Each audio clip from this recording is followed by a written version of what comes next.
Programming, part 4.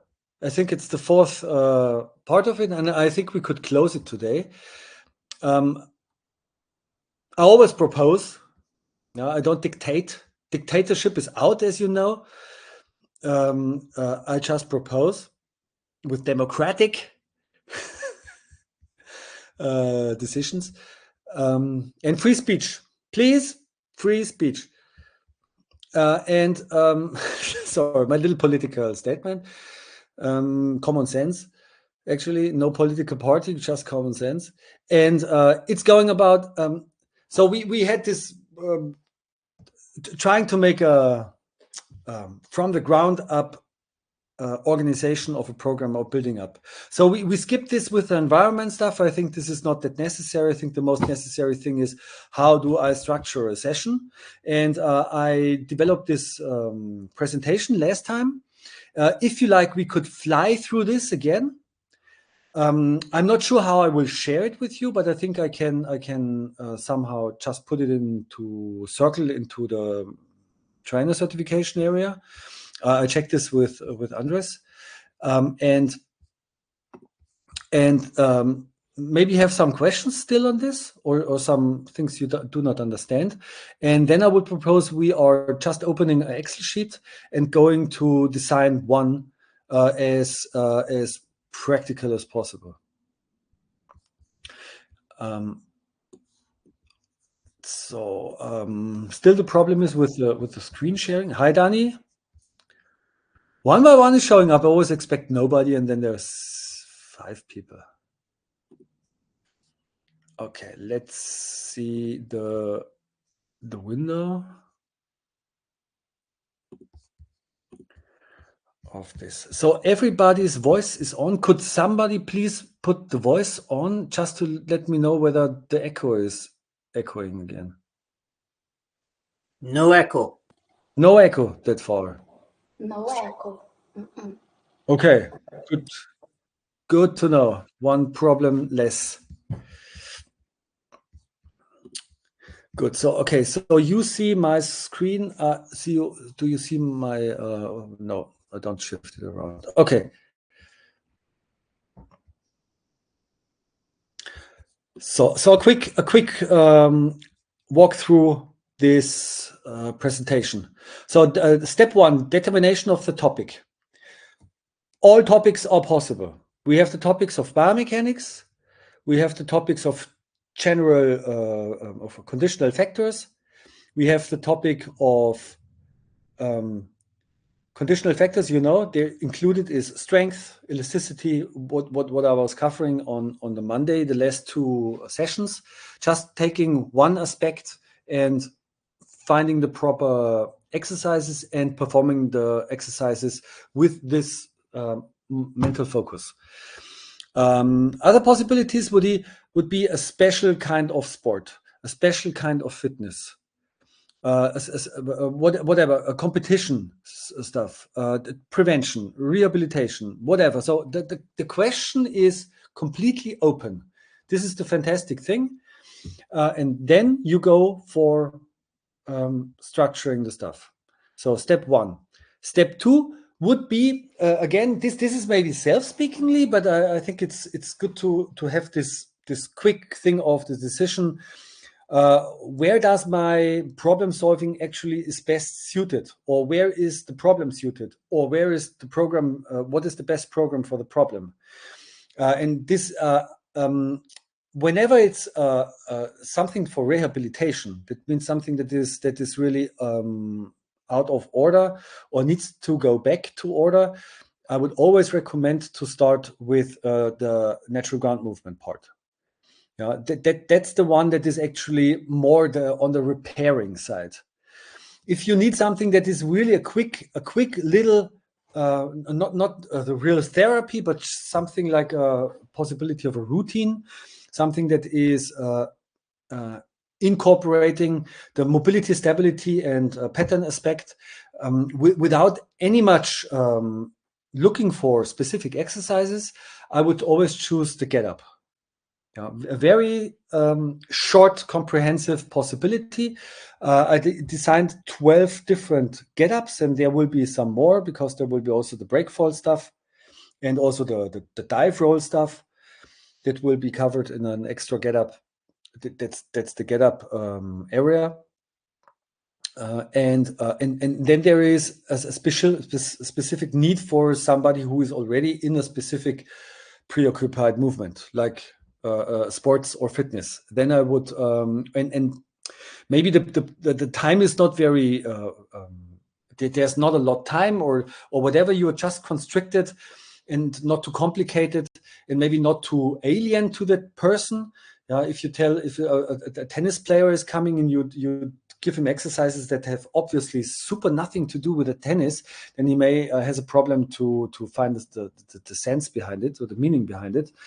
And then it's also good maybe to break the tennis exercises down or the tennis profile down, and be not too far away from the original problem.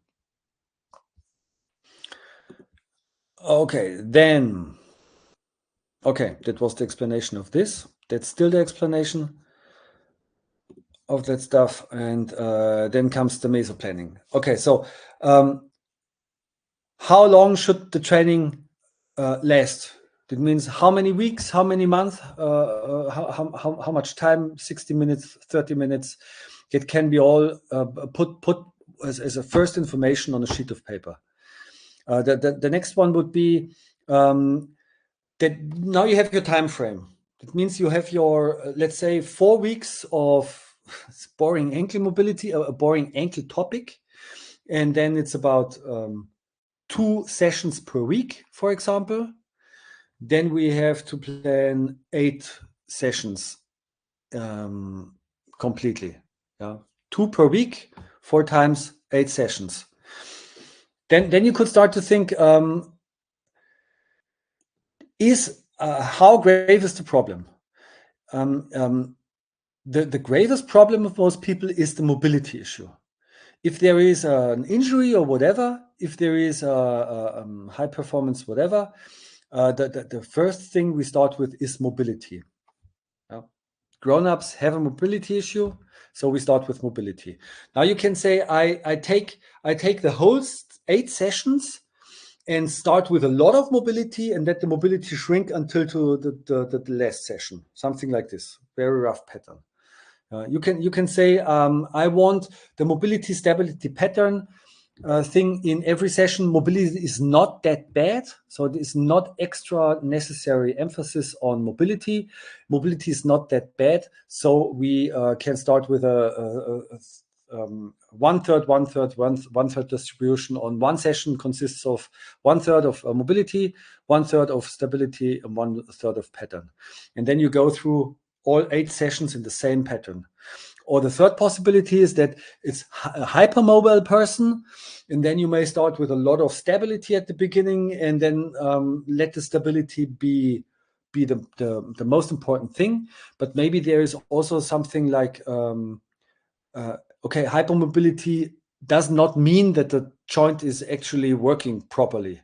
Maybe the sensory input stuff is also lacking. That's mostly the missing of tension makes the sensory input before it sets in and rescues some supination trauma, the reaction just much too long. Because the range of motion is too big and the reactions of local stabilizer are too weak to have the right reaction at point, and that means that stability and patterns may be the most important stuff. So also very rough first overview. Any question until now? Okay, then the micro planning. And for the micro planning, I would propose that we are going into an Excel sheet and do this like a example. Okay, so let's stop this screen sharing and take another window. Okay, I would like to show you two possibilities or two examples. Yeah. So one is actually a very simple one. So explaining this from maybe from scratch. So look, this is 20 weeks Small. natural. What? The resolution is too small. No. Like with a screen share, you can barely read it. You can read like weekday. Okay, yeah, thank you, Verena. But just as an overview, as you see, these are this is one session. Yeah, that's one session for 1 day. These are 3 sessions that are distributed for 1 week. So the person has the possibility to go for 3 sessions per week. So and this is the overview. Yeah, you have a mesocircle that is lasting 4 weeks. Second mesocircle is lasting another 4 weeks. The first mesocircle has the topic of general intro into natural movement. The second, you don't have to go that deep if you like, but don't mess up your eyes. It's not here for looking into details. You have a second mesocircle for crawling and balancing, a third mesocircle for lifting and carrying and throwing and catching. And this is the big topics for every column here. Yeah, and the columns, the blocks in the columns, the session itself are now getting constructed. Okay, so I'm switching into this, and I'm not sure how I can. So this is the presentation, and I'm not sure how I can. I think here, right? Okay. The technique freak burned. Okay, better now, right? Good. So you can read it? Good.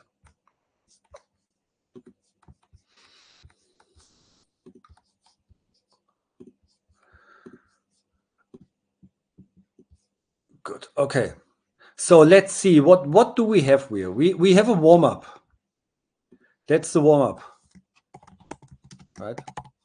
In specifically, it's a natural development sequence or a get-up that is not directly up and down. It is some techniques, transitions and positions that are not overrun. Like in a get-up, they are paused in every position. Yeah? So that's the first possibility to call it a natural development sequence. And you can also then add on a lot of different stuff. If you say, okay, there is supine lying to prone lying. For this little transition, we add leg reaching, we add arm reaching, whatever the purpose is, actually. Yeah. Bernd, sorry, could you Yeah. tell maybe what this is for? What kind of training for which people was it? Your plan? This was for MoveNet beginners. Okay. For somebody who has no problem, just has a let's say a medium fitness experience, and wants to start with natural movement. Thank you. That's the topic. Okay, and it covers the whole story from the ground until the vaulting. Good. Okay, so as you see, as we talked last time, in the first session, you cannot expect somebody having any skill set or whatever you could already start with without putting them into some danger or risk. That means whenever you start with something, you need to start with stuff that is familiar, that is not too difficult, that poses no risk. And that's simple ground movements, that's get-ups, and that's crawling, for example. Crawling always has the only obstacle is the wrist mobility. That's the only thing. But as said, we have the possibility to use the lower arms as an compensation for the wrists as well as maybe the fists, or maybe just whatever sophisticated finger positions people have. There's mostly it's always something like this, three pot or something like this. People find a way. You just have to tell them, don't do that too long, make the rest a little bit earlier than the others, because the position of your hand is not the most efficient. Okay, so in this case, as written in the presentation, the most important thing, the first exercise you're putting into a session is the emphasis. And in this example, I've taken the knee hand scrolling. Yeah, I've took a basic kneeling into flexed foot kneeling, and I took single leg stance leg weaving, because I wanted to cover crawling and balancing. Yeah, and I put in, you can just choose 2 exercises. I always like to choose 3 exercises. And what you can say is that really the emphasis is the knee hand scrolling and the single leg stance weaving. And you use the basic kneeling to flexed foot kneeling as an active rest, for example. Crawling can be demanding. Then you take the basic kneeling and flexed foot kneeling as a one exercise between the single leg stance and the crawling. When the single leg stance is done, you do the basic kneeling, flexed foot kneeling again, and then you start again from the top and start with knee hands crawling. Yeah, and then you go through the rounds with the recommended rounds. Yeah. Okay, so this is the basic first part, and depending on this, now I'm developing the warm-up and the combo at the end. So for the warm-up, I need something that is preparing the knee hand scroll, something that is preparing the single leg stance, something that is preparing the hip hinge, because basic kneeling to flexed foot kneeling is mostly a hip hinge movement. Yeah, so I can take a very easy get up. Yeah, this one is starting in supine lying and is doing a sideways roll. A sideways roll is always the basic stability training for upright balancing. This is something you need to know. Yeah, the relationship between upright balancing and alignment and core stabilization, that has the beginning of its story in the supine lying, side rolling, arm reaching action. So they fit perfectly together. So that's one exercise that prepares the single leg stance and the crawling. Yeah, it's not very obvious, but it is a fact. Then you have the knee hands position from prone lying. So you can build in some push-up movement, some whatever base building movement. This is also already feeding into the knee hand scrolling. Yeah, we have the tall kneeling, half kneeling, and stand. These are also, you cannot skip them mostly. They're always there when you go up from the ground. You have the alignment, you have the stability, you have the balance.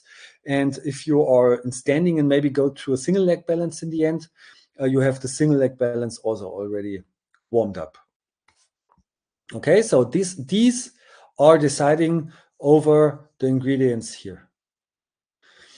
Okay, and then comes the combo. And in the combo, the difference between an emphasis and a combo is an emphasis should give you the time to get yourself warm with the technical aspects. The most important thing, the technical aspects. The conditioning aspects are not that important. That means they can do repetitions. There are recommendations. You can say do a knee hand crawl for 10 meters as a recommendation. Stop whenever something is getting too intense. And it means right. So the emphasis is here for taking your time on checking the new technique, and the combo could be to have this a faster switch between one exercise and another exercise. So when there is an emphasis, it's an emphasis of the technique. You take more repetitions, you take more time, you give more information about how it is done correctly, what can go wrong. So this is the information transportation and the learning atmosphere. In the combo, it's the application atmosphere. It's the just do it and see how your body can adapt. And also a quicker switch from one exercise to another exercise. That means that in Germany we call it Umstellungsfähigkeit. It's the ability to change the motor program quite quickly. Yeah, as I said, when you're a jogger, you have two motor programs. One is starting or stopping. It's the same, and running. Right, and the starting and stopping is the most important or the most difficult part in running. This is what the people don't like. Starting is hard. Binding the shoelaces is hard.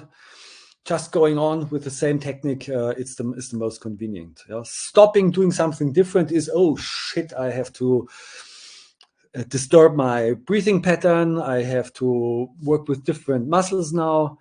And this is the neuroplasticity effect people don't like. Good. Okay, so can we build up the relation between the emphasis and the combo? So we have deep squat to upright stance. There's a new one. Maybe I need the deep squat quite often in the later program. So I already throw it in and give the possibility of building up an experience. Just an experience. We always have the two possibilities of approach. You always also have to remember. You can somebody tell from the beginning to not do any wrong, just showing the perfect technique, and then they have to do this perfect technique. This is a bit like the grown-up has a lot of dysfunctions, and you don't want to feed dysfunctions. You want to have the perfect movement right away and never the wrong again. So this is how you can treat grown-ups. In children, that's difficult. They just move. They make their experiences, but they also are not that fragile like grown-ups. They can afford it. But the lower the intensity is or something, the less problems can happen. So you can offer this approach also to grown-up people. So that means just putting in a simple technique like the deep squat get up can be done without any pre-experience. There is a stick supported, and you can also say the person doesn't have to go down in a deep squat, just go down as far as he feels good. He, she, it feels good. Okay, side dead hang should be possible, not with any scapular activation, not with any core activation, just hang. It's always also interesting for the people if you let them do something, they get a feeling about it, and then you are starting a bit of your education process, and then they get this aha effect. Okay, this feels much better now. This is the advantage of the exploring thing, that they may feel, oh, how incompetent have I been yesterday and how competent already feel today with just this little tool. Okay, side dead hang should be possible for everybody with no shoulder problems. Seated inverted crawl should be possible with everybody, and another knee hands crawling. Knee hands crawling, a bit of an emphasis, because crawling is a massive part of the whole system. It should be always there, because this the magic exercise itself. So this is why I took the crawling 2 times in the emphasis, and then also in the combo. Okay, so there's a lot of room for improvisation. This is really dependent on you, on your experience, on your client, on your time, on your whatever search engine skills. But it's actually not that difficult if you follow a specific step-by-step approach. Any questions on this? Did you get it? Would you be Tell me again, side dead hang is this? Yeah, right. Why It- side? because you're hanging sideways of the bar. Ah, Yeah, with the bar the normal hanging. is a side hang. Yeah, this was I think Danny was the one who decided this. I always was struggling with it, but you need a fixed point or fixed situation, and that's the bar. And then if you, it's the same with balancing.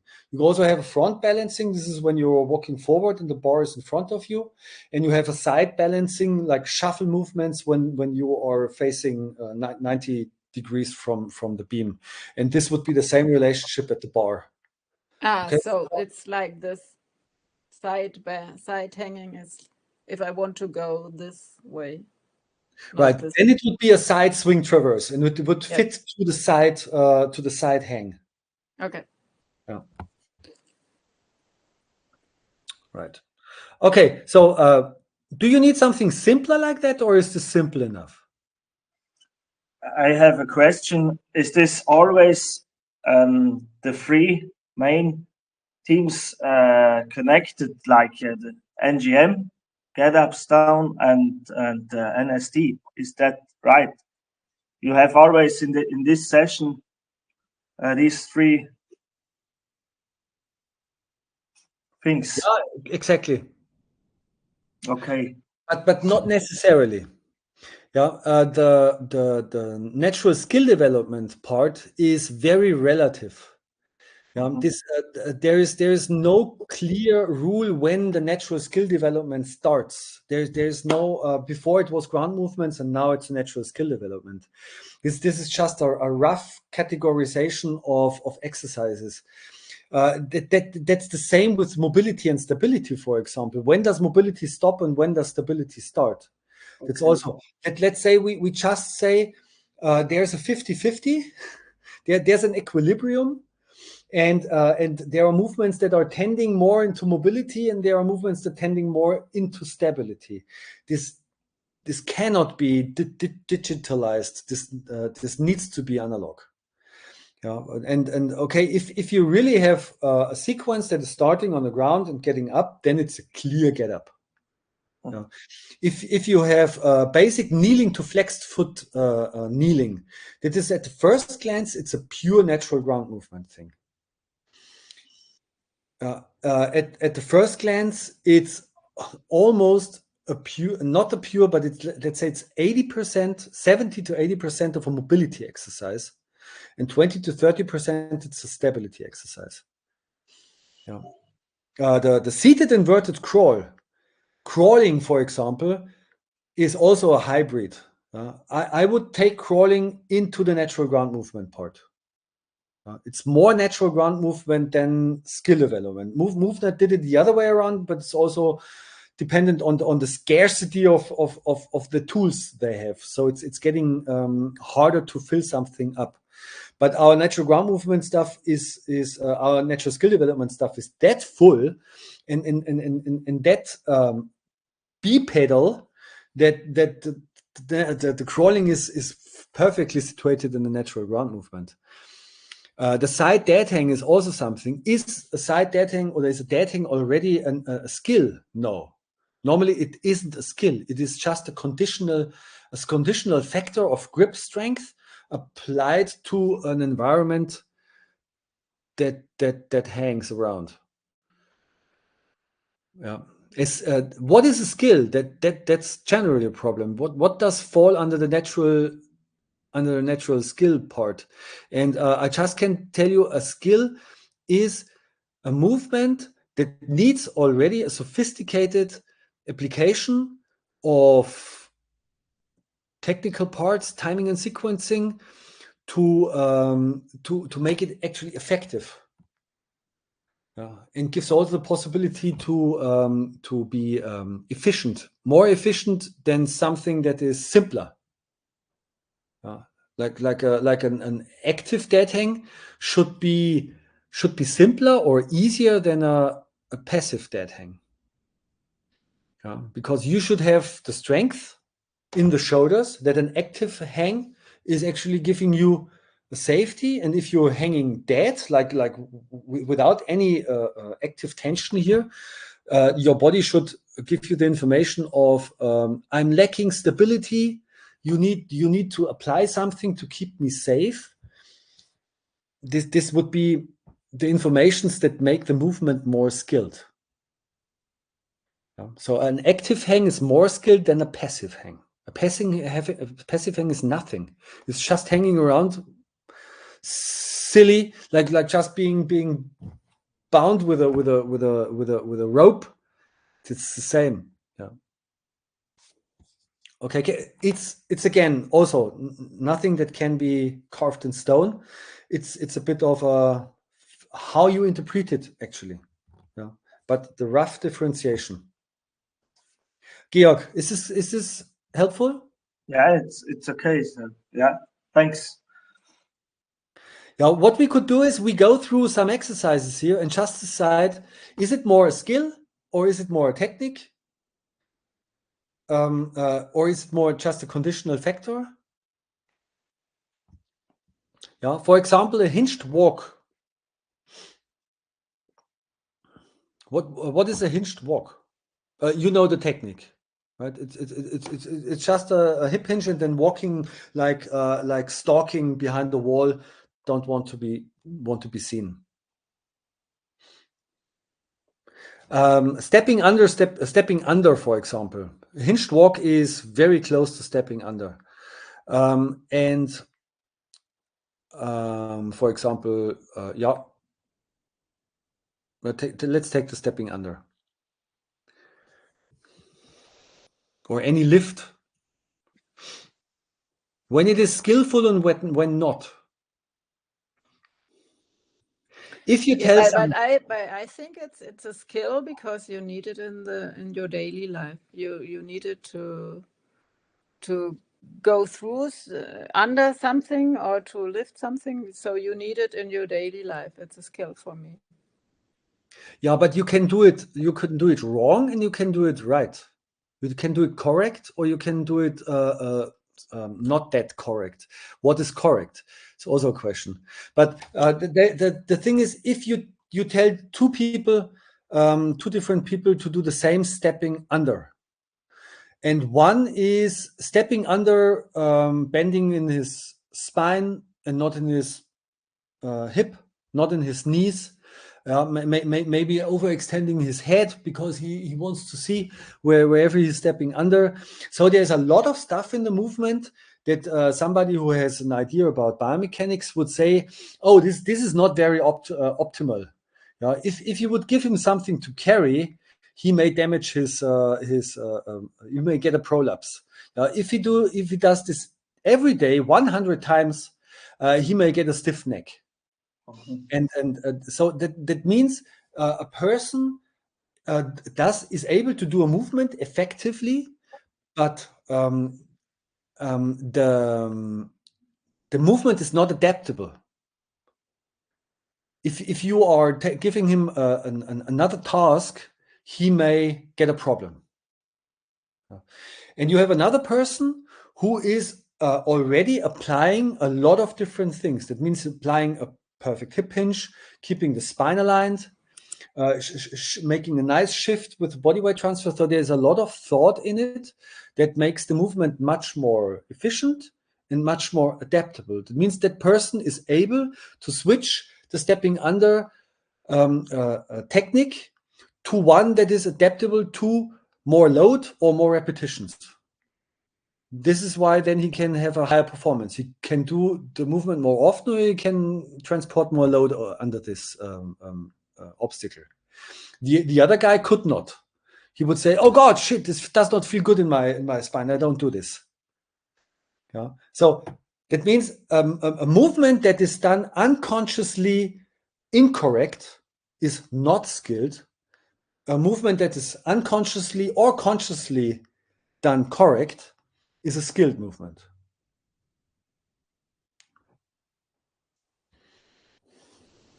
Sounds this plausible?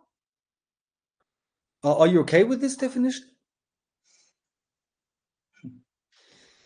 Okay, good. And the term technique is also a bit wrong. Yeah? There is somewhere in the manual a longer paragraph about what's the difference between a skill and a technique. It's also a bit of problematic. MoveNet is not talking a lot about it. I try to define it.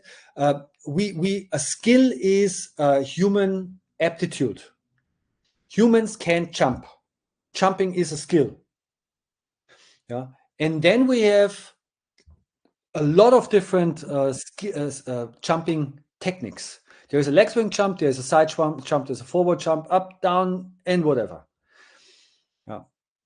So that means the skill or the term technique that the skill, yeah, let's say the skill, the substantive, the skill and technique are to say nothing about whether the movement is skilled or not. It is just describing a perfect biomechanical execution. Yeah. Then comes the person and is applying this technique or this skill. And then it turns out this person is skilled or unskilled. Let's say a skill is not the same as skilled. I have no better solution. Otherwise, we have to find different new words for it. Yeah. But I think that's is this clear enough? That a technique or skill for a technique, if you name a technique, has nothing to do with its performance. Yeah. Then comes the performer and uses this technique or skill, and then the performer reveals his skillfulness or his skilllessness. Okay? I think that should be possible. For somebody who is given lectures about it. If you don't put lectures about it, you just have your people outside and it doesn't matter whether you say skills or techniques. They just understand it's a movement. Yeah, they don't hear into the definition of the words. So single leg stance, leg weaving can be skilled, but it doesn't matter. Yeah. If somebody is skilled, he can throw around his exercises and you think he's already fallen 10 times, but he still stands, or he's falling like this and still stands up like this. This is somehow skilled. Yeah. If somebody is just putting out his arm and then falls off, this is unskilled. Yeah. Every technique can be skilled. Every technique can be unskilled. Let's leave it like this. Okay, so you can take every exercise here and can practice your differentiation between is it a skill or is it not a skill? Is it a conditional exercise or is it a biomechanical exercise? Yeah. For example, the tripod transition, floor touch. This is not a skill. This is a technique of the ground movements, which then later becomes a skill if you put it into the right environment. Yeah, so that's a technical factor for conditioning some stuff: shoulder stability, spine stability, wrist mobility, and everything else. Okay, let's go into a session that looks more complicated.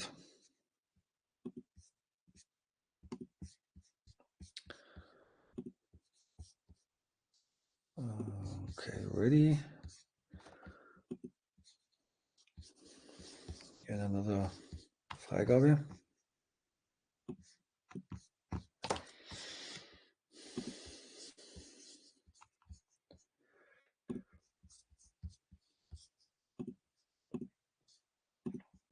So, okay, this one.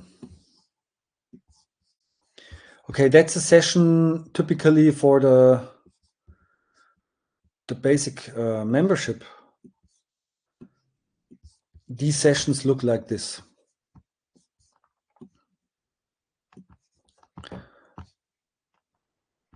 Yeah. Okay, so that's a lifting, carrying, throwing, catching technique. I put this together because these two techniques are very similar. It's just different weights you're working with. So lifting is with heavy weights, throwing and catching is with medium weights. Yeah. But actually they have the same biomechanics and almost always the same transfers. Both transfer into jumping for the most part. Okay, so what have I done? There is again some threesome structure. There is a warm-up at the beginning, there's a combo at the end, and then there is a threefold emphasis. Yeah. I structured it like this. So the first block here, the first block of the warm-up is let's take a look. Supine lying abdominal bracing. This is just a security or safety exercise, more coordinative thing than a conditional thing. That you're lying flat and you try to press your lumbar spine down to the ground. This was one of the test things. That's just, are you able, or is your motor control able to stabilize your spine in an aligned position while you're doing vertically loading your spine? Yeah. Is there the possibility that your abdominal muscles can protect your lumbar vertebrae and everything that is in between?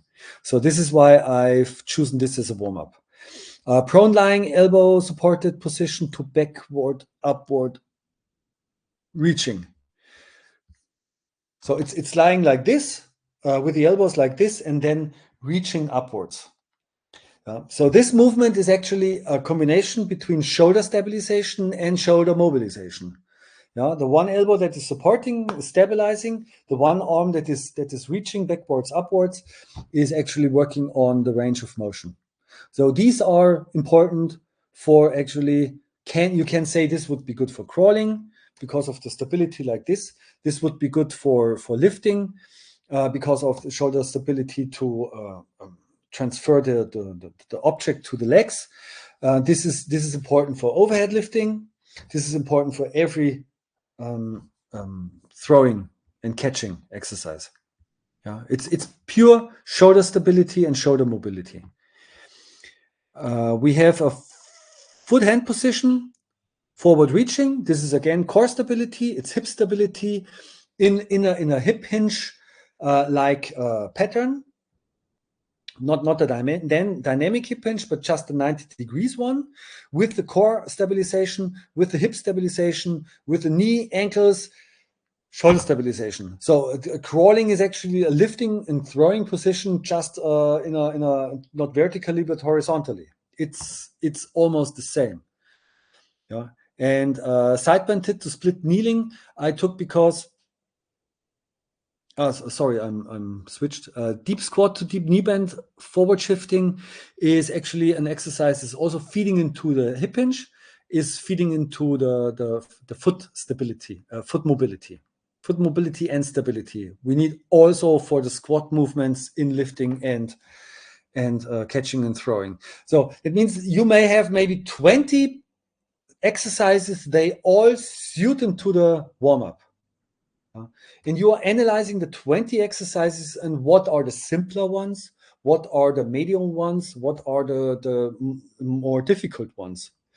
And if you then have, let's say, our 4 weeks, 2 sessions per week, you take for the first 2 sessions maybe the simpler ones, for the in between 4 sessions the medium ones, and for the last 2 sessions the more difficult ones, the difficult warm-up exercises. Yeah. So this is you have your database, that's 20 exercises, and then you give them whatever. Green is easy, yellow is medium, and red is hard, and then you shift them to the weeks, to the first mesocircle, second mesocircle, third mesocircle. You do the same with the next part. So with the first emphasis, then I call it. It can be part of the warm up still.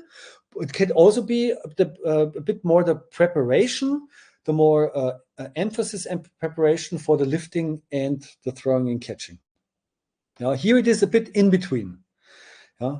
I've choose the basic kneeling, forward, side weight, body weight shift to tall, open half, kneeling. I don't see everything. That's a longer text.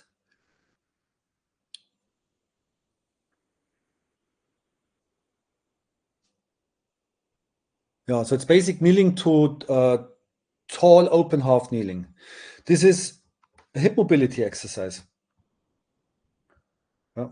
Foot hand position, forward reaching is a stability exercise. Side bend sit to split kneeling is a mobility stability exercise working on the hip hinge. Yeah. Does it make sense in the combination for throwing and catching? Yes, they would also make sense in a different in different skills. Yeah, like in jumping, for example. But this doesn't matter. Yeah, it's more that you tell the person, or you write the person, these are the warm-ups for the lifting and throwing and catching, and then he will associate it with these movements and not with jumping. And even if it would associate it with jumping, it will still have the effects on the jump, on the lifting and throwing. Yeah. Then we have okay, so everything's prepared, more on point, and now we start with the lifting. So it's tall half kneeling, rotation, backward, upward reaching. So it's the tall half kneeling and then rotation to both sides, to the open side, to the closed side, upward and forward. So we're working on hip stability, and we're working on the connection of upper body to lower body with let's say challenging the balance in the tall half kneeling position. Being in the tall half kneeling is already the hip hinge position, getting stabilized in a static position. That means we are working on complexity of balance. And for the upper arms, because we have let's see whatever there is a sideway rotation swing. This was the choice for the swinging. That means you can also use already lifting techniques that are asymmetric. Yeah? The swinging movement is asymmetric, so you can add some lifting position that is also asymmetric. Yeah, but you can also say I use symmetric in the one and asymmetric in the other. That again depends on the person or on your goals. Yeah, so a lot of kneeling is emphasizing hip stability. Different lifting techniques is addressing variability of lifting. Yeah, that's split kneeling, inside outside lift, tall half kneeling, inside outside lift. You know what it is? If you say, Bernd, I have no idea how this movement looks like, then I show you. Split kneeling lifting would be this movement. It's just this little hip hinge. Tall half kneeling lifting is this movement. That's the inside, that's the outside.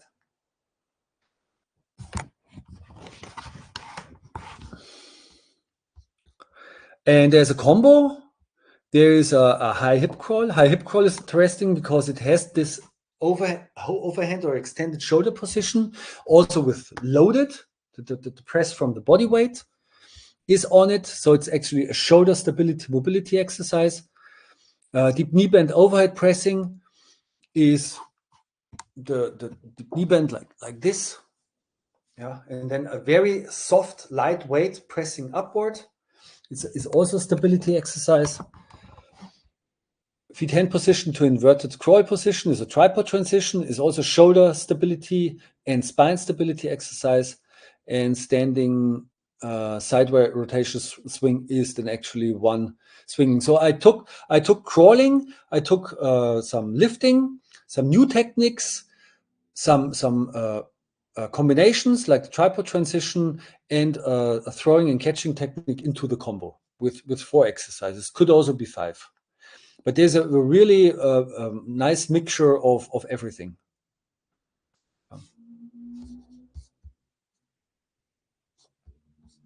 Right, okay. This would be one session for let's say about 30, 45 minutes. Yeah. Then there's a second one. And in this case, there's a third one is more like a challenge. There's one get up, and then there is just new stuff. There are exercises that maybe the person haven't done before. So the challenge means try to manage these exercises. The person is prepared. Yeah? There's nothing new, completely new. There's also no danger in it, because the conditional factors, the biomechanics, all have been worked on in the previous 2 sessions.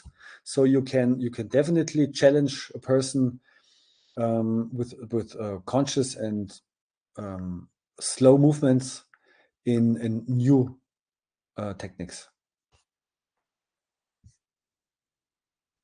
Okay, so let's stop here with the theory. What do you think about it? Does it sound realistic to plan, or does it sound unrealistic? Do you have no idea how it works, or you slowly get into the mindset of being able to program?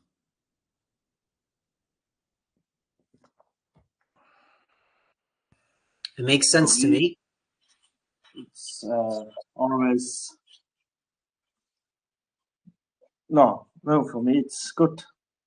It's okay. I understand. Okay, great. Kopf und Fuß. Don't know in English. What? Hat alles Kopf und Fuß. Hat alles Kopf und Fuß. Ah, okay. It's got a head and a foot, so it's a full-fledged grown up. Okay, good.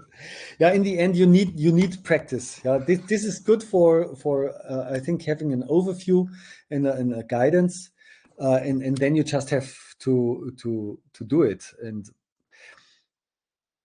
if you have everything prepared, it's like you are a craftsman, and you have your bench where all your tools should lay for your work, and now you just have the checklists where you find the tools.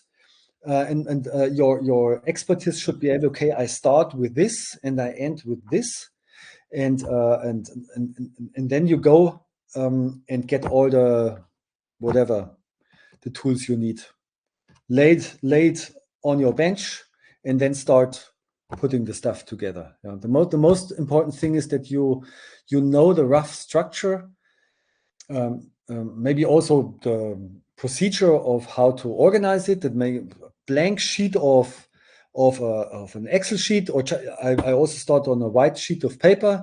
I start planning the mesocircles. I start planning the single sessions, just rough, and then I put it in an Excel sheet. And then I have another Excel sheet where all the exercises are in. And then I start. I actually write in the exercises without looking at the database. I just choose the exercises I think would fit on this place. I just write it there. Then I at the end I take another second look at it, and then I'm looking for, do I have the exercise already existing? Then I just copy it over, or do I have to film it because it's not existent? Do I film it, or do I find an alternative if I don't want to film, make an extra film? So there's always the possibilities. There's always alternatives. There's always exercises that are not that far apart from one that you may have not at hand.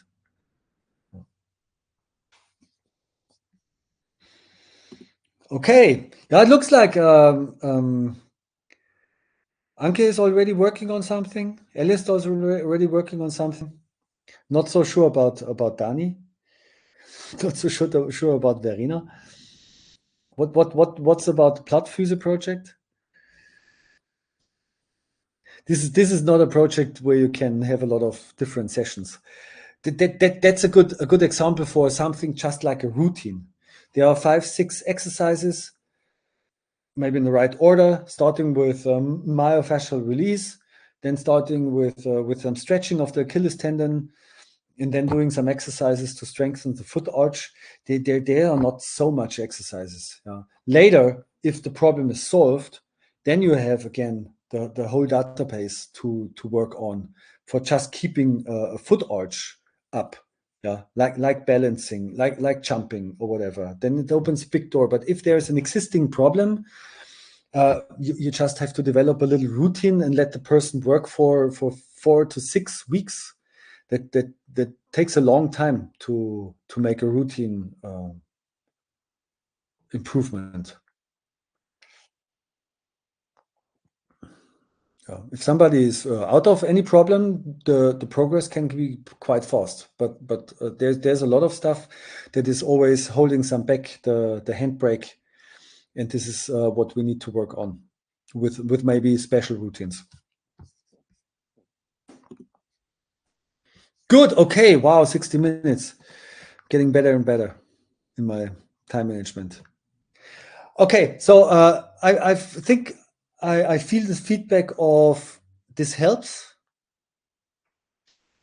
Yeah. So if you need my assistance for any questions, then please send me. We can have a call, and I help you with your session on your sheet of paper or whatever. It's just important that the system works. And if you have the impression that there is something not working, then please tell me. Yeah. Political statement: the truth, no lies, just truth.